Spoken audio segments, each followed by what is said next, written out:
अस्सलाम वालेकुम। 6th class मजमून तंदुरुस्ती हजार नेमत है हम पढ़ रहे हैं। आज उसका 4th पार्ट पढ़ेंगे। ऐसे ओपन कर लें, पेंसिल्स आपके पास होनी चाहिए ताकि आप डिफिकल्ट वर्ड्स के मीनिंग्स नोट कर सकें। मुझे उम्मीद है कि आपने पिछला एसे जो है उसको अच्छे से याद किया होगा और यकीनन उसे लिखा भी होगा, रिटन प्रैक्टिस भी की होगी। तो चलिए स्टार्ट करते हैं। अच्छी सेहत के लिए वर्जिश नहायत ज़रूरी है, यानी अगर हम चाहते हैं कि हमारी सेहत अच्छी रहे तो उसके लिए वर्जिश यानी एक्सरसाइज जो है वो बहुत ज़्यादा ज़रूरी है।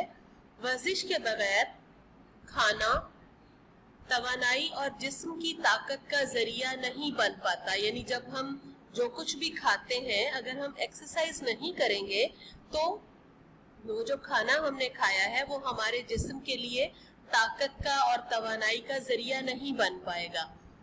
जबकि वर्जिश जिस्म मजबूत करने और इंसान को चाको चौबंद रखने में मदद देती है, यानी वर्जिश की वजह से हमारा जिस्म जो है वो मजबूत हो जाता है और हम चाको चौबंद रहते हैं या एक्टिव रहते हैं, जिसको आप ये कह सकते हैं। ठीक है।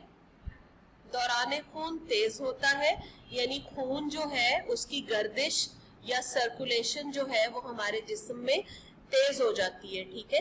और जिस्म के तमाम अज़ा सही तरीके से काम सरंजाम देते हैं। अज़ा उज़्व की जमा है, यानी जिस्म के जो पार्ट्स हैं, बॉडी पार्ट्स हैं, उनको अज़ा कहते हैं।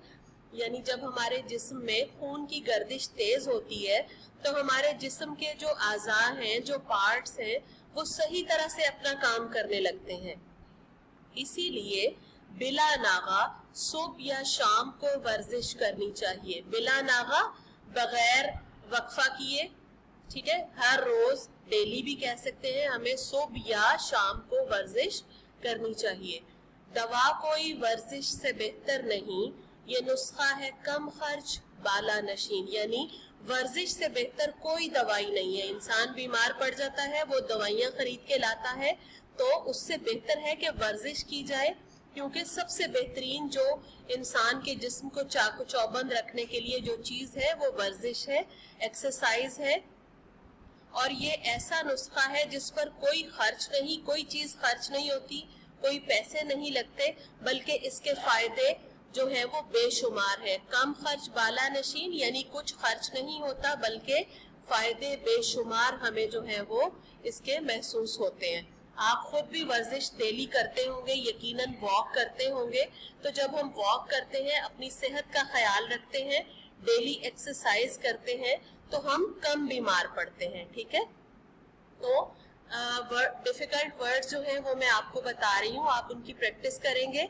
फर्स्ट वर्ड है वर्जिश, उसके बाद है जरिया, चाको चौबंद, आज़ा, सही तरीके से, सरंजाम, बिला नागा। और उसके बाद ये शेर जो है ये इसकी भी आपने रिटन प्रैक्टिस करनी है, बल्कि इससे ऊपर भी जितने हम शेर पढ़ चुके हैं उनकी भी आपने रिटन प्रैक्टिस अलग से अशार लिख के करनी है। ठीक है। तो आई होप कि आपको समझ आ गई होगी। आपने इसकी प्रैक्टिस करनी है रफ कॉपी पे, उसके बाद आपने इसको पेजेस के ऊपर उतारना है। यही आपकी आज की डायरी है। Thank you.